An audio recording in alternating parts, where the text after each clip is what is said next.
more on this, and to do that I'm joined by Mr. S.S. Thapa, former member of the CBDT and former DG Income Tax Investigations, and Mr. Sanjay Khan, senior economic journalist. Mr. S.S. Khan, he's a former member of CBDT and former DG Income Tax Investigations. Like I said, thanks to both of you for joining us at the moment on Doordarshan News this evening.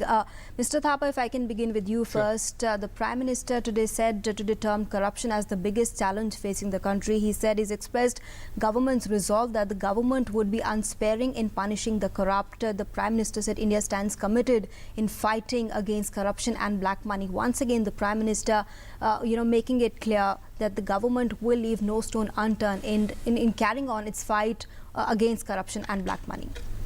I feel the corruption is a major issue, not only in domestic terms but also in international terms, particularly when the Prime Minister has gone all out to woo FDI.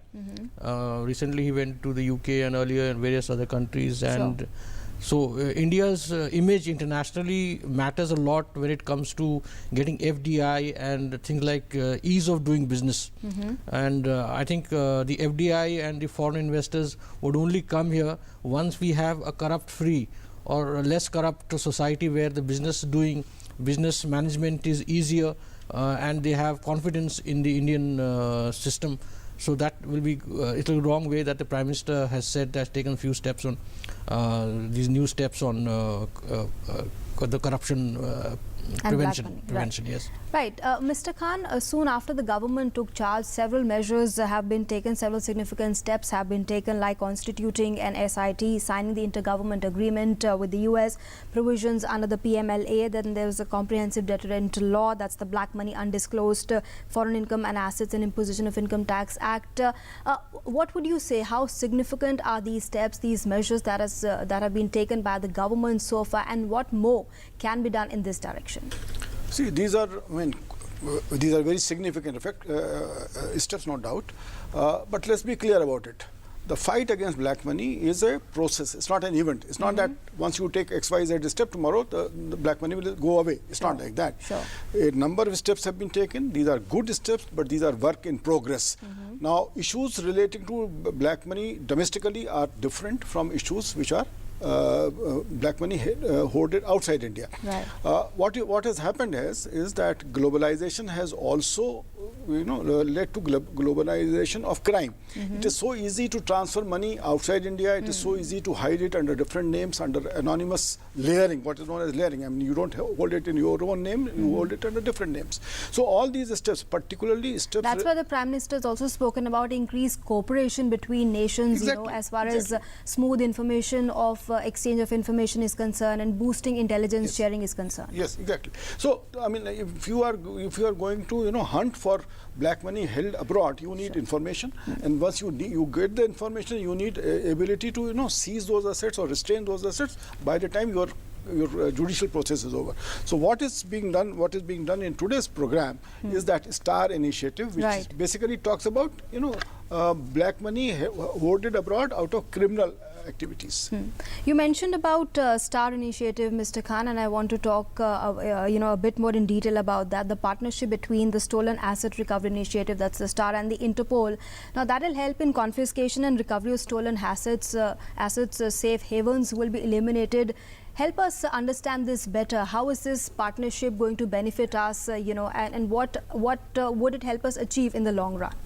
See, black money is generated by legitimate activities. It is also generated by illegitimate activities. Now, this STAR initiative relates to black money generated out of criminal activities. Whether it is corruption or smuggling of currencies or fake currencies, those kind of things, which are part of predicate offenses under PMLA. Now, STAR initiative is the initiative by which Interpol allows you facilities to identify, locate assets held abroad and restrain them for the period in which proceedings for recovery of those assets can take place in your domestic jurisdiction. See, the basic problem is that crime has happened in one jurisdiction, whereas the proceeds of crime are located in another jurisdiction, and many times on multiple jurisdictions. So it is the ability of international mechanism which can make it possible for the domestic jurisdiction to get hold of that money and to get hold of those evidence relating to those money.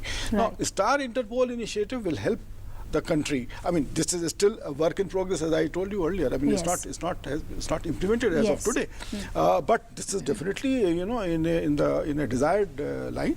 And once it happens, it will definitely help in recovery of proceeds of corruption and crime. The challenge is that there may be, like you're mentioning, multiple jurisdictions that there could be in such cases. All right, Mr. Thapa, if I can come to you now, the Prime Minister also spoke about seeking targeted economic sanctions to curb terror financing. During G20 also, there was a talk of choking financing channels that might finance that might finance terror. So the Prime Minister, once again at G20, we saw the talk of terror dominating the economic issues, and once again the Prime Minister today again spoke about the economic sanctions to curb terror.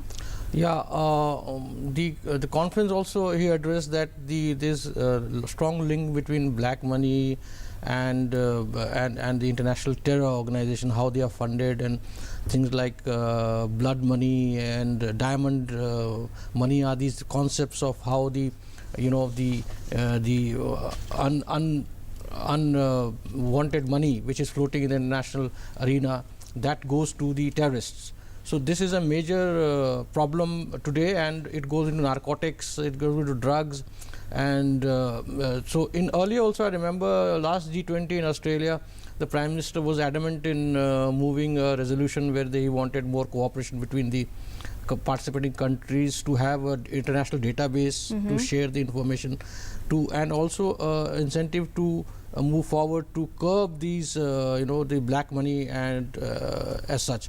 So I think this time also G20 he mentioned it in a major way. Right. And the current conference also he was adamant, and he emphasized the fact that we should not let the strong link between the illegal funds and terrorism. They all go together. So he emphasized that a lot.